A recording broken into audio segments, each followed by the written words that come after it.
Okay, guys. So now let's begin with resonance or resonating circuits. अभी resonance word ये आपने already chemistry में सुना हुआ है. रेजोनेंस वर्ड आपने फिजिक्स 1 में सुना हुआ है. ऑसिलेशन ऑसिलेशन का जो अपना मॉड्यूल है, स्टेशनरी वेव्स जब उसमें आता है, वेव मोशन स्टेशनरी वेव्स, वहां पे आप पढ़ते हो. बट वो जो केमिस्ट्री में पढ़ा वो केमिकल रेजोनेंस था. स्टेशनरी वेव्स में जो पढ़ा वो मैकेनिकल रेजोनेंस है. यहाँ पे जो आप पढ़ने वाले वो है इलेक्ट्रिक रेजोनेंस. इलेक्ट्रिक बोलो या इलेक्ट्रॉनिक बोलो, ये एक थोड़ा सा हमारा इलेक्ट्रिकल पार्ट का रेजोनेंस में काउंट होता है. नाउ क्या होता है रेजोनेंस? तो इसका एक बहुत ही सिंपल सा एग्जांपल लेके हम समझ सकते हैं कि सपोज तुम्हारे हाथ में 512 हर्ट्ज का ट्यूनिंग फोर्क है. लेट्स से तुमने तुम्हारे हाथ में 512 हर्ट्ज का ट्यूनिंग फोर्क पकड़ के रखा है. मेरे हाथ में भी 512 हर्ट्ज का ट्यूनिंग फोर्क है. हम दोनों थोड़े से डिस्टेंस की दूरी पे हैं और मैंने मेरा ट्यूनिंग फोर्क को जोर से बैंग किया और ऐसे हवा में पकड़ा इस तरीके से, तो मेरा tuning fork to and fro होना शुरू हो जाता है. Getting it? अब जब मेरा tuning fork to and fro हो रहा है, तब एक एम्पलीट्यूड, एक वाइब्रेशन हवा में रिलीज हो जाता है विद 512 हर्ट्ज फ्रीक्वेंसी. अब तुम्हारे हाथ में जो 512 हर्ट्ज का ट्यूनिंग फोर्क है वो मेरे मेरे ट्यूनिंग फोर्क के साथ में यूनिसन में आता है. क्यों? Same frequency. एंड यूनिसन में आना मतलब सेम फ्रीक्वेंसी के होने के बावजूद सामने आ जाना. ठीक है, यूनिसन में आने के बाद में तुम्हारा भी ट्यूनिंग फोर्क उसी एम्पलीट्यूड से वाइब्रेट करता है जिस एम्पलीट्यूड से मेरा ट्यूनिंग फोर्क वाइब्रेट कर रहा है. मतलब कॉन्टैक्टलेस एम्पलीट्यूड ट्रांसफर हो जाता है यहाँ पे. Getting it? ये फिनोमेना को मैकेनिकल रेजोनेंस कहते हैं. अब यही रेजोनेंस इलेक्ट्रॉनिक सर्किट्स में भी देखा जाता है.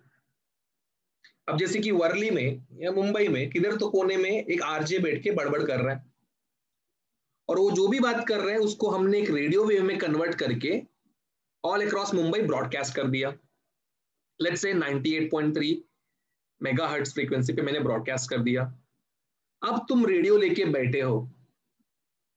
ओके, तुम अभी रेडियो लेके बैठे हो और रेडियो में तुमने सुनना शुरू किया. 98.3 तुमने डायल किया. डिजिटली भी डायल हो जाता है, स्क्रॉल करके भी तुम जा सकते हो 98.3 पे. द मोमेंट तुम 98.3 पे सेट करते हो चैनल को, एग्जैक्टली जो वो उधर पे बड़बड़ कर रहा है वही तुमको यहाँ पे सुनाई देता है. कैसे? क्योंकि उसने 98.3 पे ब्रॉडकास्ट करके छोड़ दिया है, तुमने भी 98.3 पे किया है, तो तुम्हारा रेडियो और बाहर का एक्सटर्नल एक्साइटेशन यूनिसन में आता है. तुम्हारा भी रेडियो उसी एम्पलीट्यूड के साथ में वाइब्रेट करना शुरू कर देता है जिस एम्पलीट्यूड के साथ में वो बाहर का फ्रीक्वेंसी वाइब्रेट कर रहा है. उस एम्पलीट्यूड को तुम एम्पलीफायर को देते हो, एम्पलीफायर स्पीकर को देता है, स्पीकर उस एम्पलीट्यूड को इंटेंसिटी में कन्वर्ट करके तुमको सुनाई पड़ता है. So this is what is electrical resonance. Resonance सिर्फ एफएम रेडियो में नहीं, तुम्हारा मोबाइल फोन का लगना, तुमको मैसेज आना, ये सब सब रेजोनेंस से ही रिलेटेड है. एक एक करके डिस्कस करेंगे. टेक्निकल डेफिनेशन देख लेते हैं. In AC circuit with inductor and capacitor. अभी ऑब्वियसली इंडक्टर का फॉर्म, इंडक्टर को इंडक्टिव रिएक्टेंस होता है, कैपेसिटर को कैपेसिटिव रिएक्टेंस होता है. एक्सएल का formula is omega L, XC का formula is 1 upon omega C. दोनों फॉर्मूला में ओमेगा है, मींस दोनों फॉर्मूला में फ्रीक्वेंसी है. अब ये जो फ्रीक्वेंसी है, अगर ये मैं चेंज करूं तो एक्सएल और एक्सी का वैल्यू चेंज होएगा, जिसकी वजह से इंपीडेंस चेंज होएगा. करेंगे दो प्रोबेबिलिटी है, या तो इंपीडेंस मैक्सिमम होएगा या तो इंपीडेंस मिनिमम होएगा.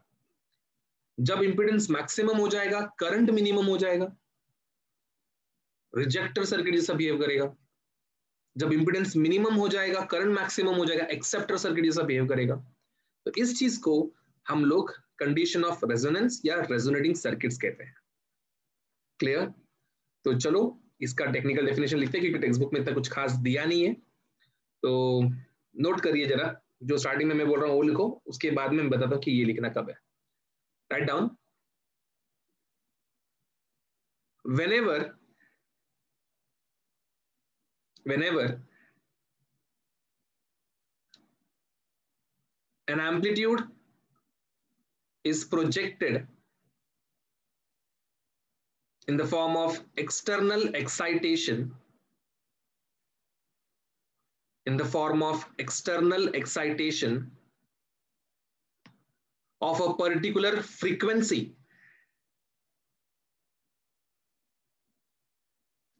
of a particular frequency,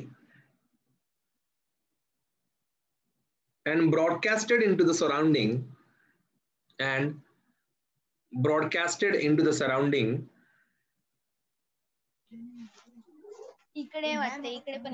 and broadcasted into the surrounding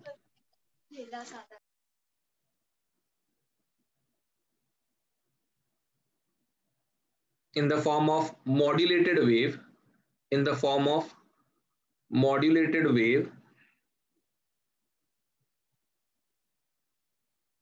and it comes in unison, and it comes in unison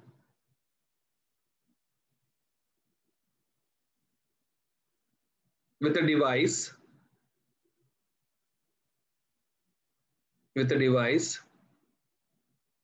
having same frequency as that of external excitation. The device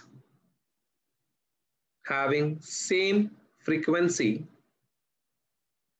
of that of external excitation, of that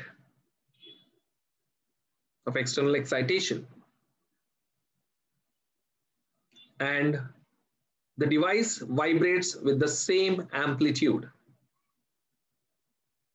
and the device vibrates with same amplitude.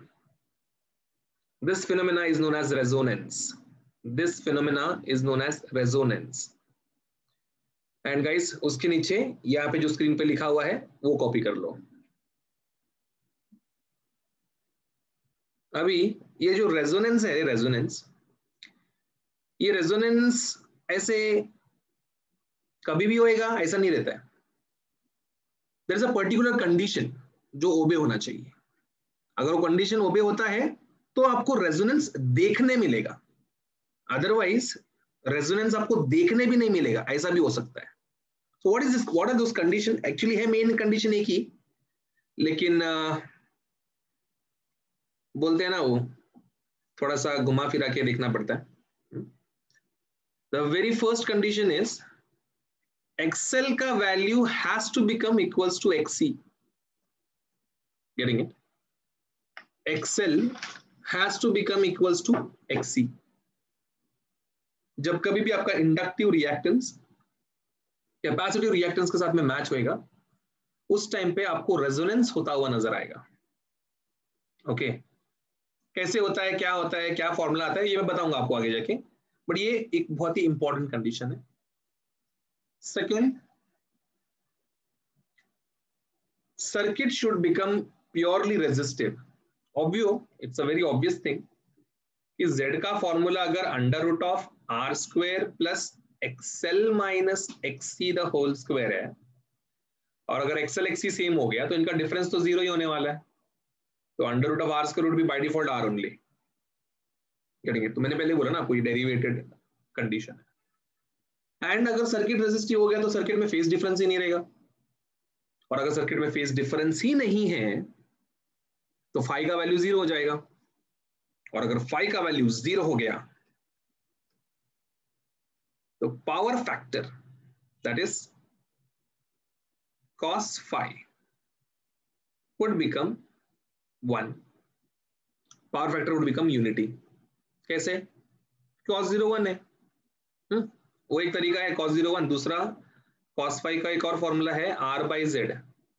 Now z ही अगर r बन गया तो r cut होके क्या आएगा, ultimately 1 आएगा. तो ये कुछ कंडीशंस हैं जो दिए रहेंगे तो समझ जाना रेजोनेंस होने वाला है, और अगर रेजोनेंस बोला है तो ये सभी कंडीशंस भी वैलिड है. Vice versa is true for both. Just note down the condition. अभी कंडीशन समझ में आ चुका है अपने को. Now let's derive the formula. ठीक है, फॉर्मूला डिराइव करते हैं इसका. अभी सीरीज रेजोनेंस मतलब बेसिक फॉर्मूला तो सेम ही रहने वाला है, क्योंकि हमने आरएलसी सीरीज के लिए डिराइव किया था. ठीक है नहीं, कि भाई ये इम्पिडेंस का फॉर्मूला, ईएमएफ का फॉर्मूला, ये सब तो हमारे पहचान वाले ही हैं, करेंगे, तो इसमें कुछ दो राय की बात नहीं है। रहा सवाल जो भी कंडीशन निकला है, XL equals to XC, circuit becomes resistive and all, ठीक है, ये कंडीशन का यूज करके फॉर्मूला डिराइव कर सकते हैं हम लोग। ये यहाँ पे एक्सएल माइनस एक्सी को मैंने omega L minus 1 upon omega C लिखा है, जो कि जस्ट एक फॉर्म ऑफ रिप्रेजेंटेशन है, ठीक है।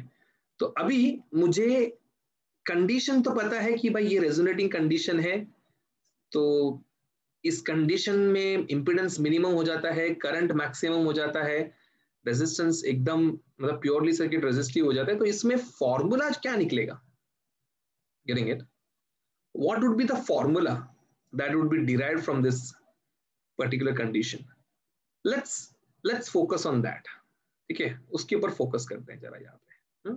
चलिए, तो ये मैं स्लाइड लोड करता हूँ दूसरा, यहाँ पे एक second.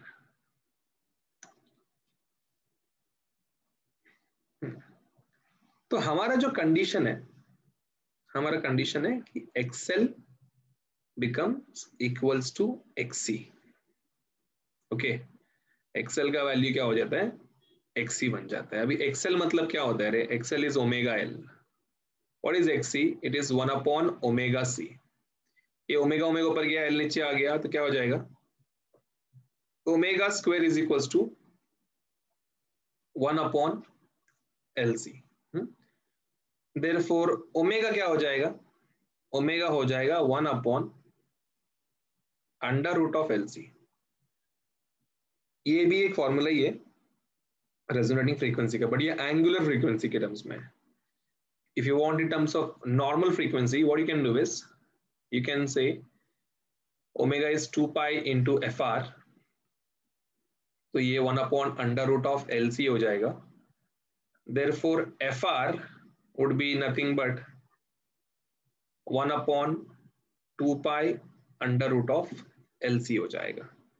So basically this is the formula for resonating frequency, getting it, ये resonating frequency का फॉर्मूला है, आपका टेक्स्ट बुक का क्वेश्चन नंबर 21 ये वाले फॉर्मूला से सॉल्व हो जाएगा, fr equals to 1 upon 2 pi under root of L C. अब यहाँ पे ये जो पर्टिकुलर चीज है, इसके ऊपर तो बहुत सारे क्वेश्चंस बनते ही हैं, डेरिवेशन यहाँ तक, और ये formula series resonance as well as parallel resonance, दोनों टाइप के रेजोनेंस के लिए वैलिड है ये, भले उनका डिराइव करने का तरीका अलग अलग है, बट अल्टीमेटली यही आता है। तो इसमें एक और चीज है जो सीखने जैसा है, समझने जैसा है, वो है कि एग्जाम में instead of asking resonating frequency, they many of the times they ask capacitance, तो कौन सा कैपेसिटर का वैल्यू जिसके अक्रॉस में ये फ्रीक्वेंसी देखा जाएगा, तो उसके लिए न्यूमेरिकल पॉइंट ऑफ व्यू, हाँ only numerical point of view, और कोई दूसरा पॉइंट ऑफ व्यू नहीं, टेक्सचुअल है ये भी चीज, numerical point of view, if I want to find out capacitance from this formula, you have to just do squaring on both sides, and if you do squaring on both sides, this would look like C is equals to 1 upon 4 pi square fr square L, ये आपका capacitance का formula है जिससे आपका काम हो जाएगा, C is equals to 1 upon 4 pi square fr square L, this is something which is going to give you the exact value of capacitance, and pi square को एंट्रेंस में अगर आप 10 लोगे तो थोड़ा ज्यादा अच्छा रहेगा, बोर्ड्स है तो 9.86 लेके काम चलाना पड़ेगा, you don't have any option. So this is the main derivation guys, please note it down. तो यहाँ पे सीरीज रेजोनेंस का ग्राफ दिया हुआ है, you can see just because यहाँ पे इंपिडेंस मिनिमम है, रेजिस्टेंस जो है हमारा it is going maximum, you can see that very clearly there, just because Z minimum है, करंट मैक्स आउट हो रहा है, एंड सपोज मुझे 93.5 रेड एफएम सुनना है, ठीक है, तो मेरा रेजोनेटिंग फ्रीक्वेंसी 93.5 हो गया, but in real life when you tune into this kind of situation, आपको 93.5 पे ही आवाज नहीं आता, उसके पहले ही आना शुरू हो जाता है, getting it, if you have ever tuned into a radio, you would be getting what I'm saying, कि अगर मैं 92.7 के बाद अगर स्क्रॉल कर रहा हूं बैंडविड्थ में, स्क्रॉल करते करते करते करते the moment I reach, let's say the moment I reach 93.1, I start hearing कि कोई बात कर रहा है, गेटिंग इट, बहुत सारे नॉइस के बीच में मुझे ऐसा लगता है कि कुछ आवाज आ रहा है. I fine tune it more, I go to 93.3 and I find it कि बात नहीं कर रहे, कोई गाना आ रहा है, कोई गाना बज रहा है, ऐसे सुना जाता है with less of the noise. Then I fine tune it more. Then I go to 93.4. 93.4 पे समझ में आता है कि गाना बज रहा है, कौन सा गाना है वो भी समझ में आता है, नॉइस थोड़ा बहुत बीच बीच में आता है. और थोड़ा फाइन ट्यून किया तो जैसे 93.5 पे आ गया, एग्जैक्ट क्लियर साउंड सुना देता है without any noise and interruption.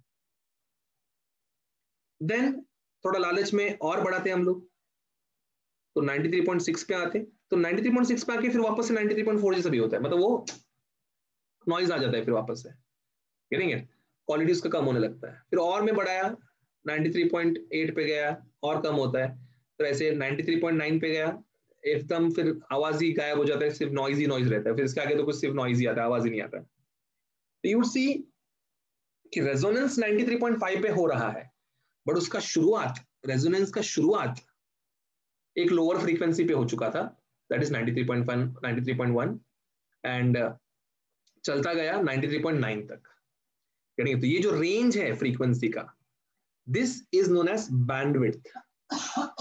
Getting it, इस पर्टिकुलर रेंज को क्या कहते हैं हम लोग कि भाई ये बैंडविड्थ है, समझा. एंड जितना ज्यादा बैंडविड्थ होता है गाइस, उतना ही शार्प रेजोनेंस होता है विदाउट नॉइस.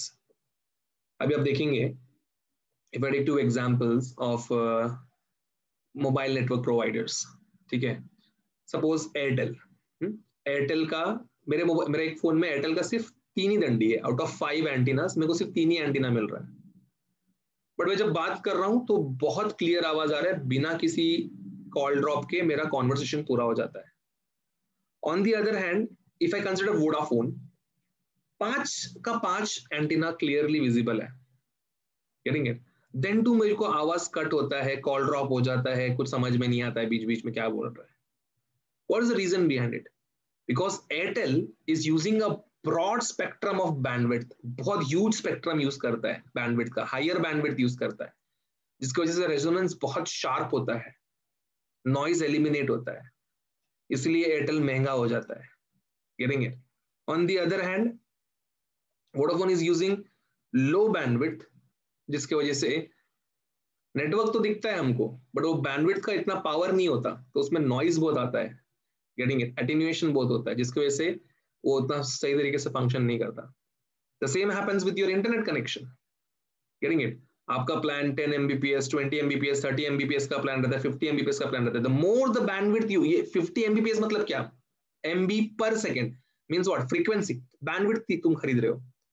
50 Mbps मतलब जितना ज्यादा बैंडविड्थ रहेगा उतना हाई रेजोनेंस होगा, उतना शार्प फैक्टर रहेगा आपका इंटरनेट का. इसलिए जिसका ज्यादा बैंडविड्थ होता है, एक ट्रैफिक कंजेशन है या बहुत ज्यादा इंटरनेट एक्टिव वाला पीक आ रहा है, उसमें भी तुम्हारा इंटरनेट बिना अटके, बिना स्लो चलते रहता है, समझा.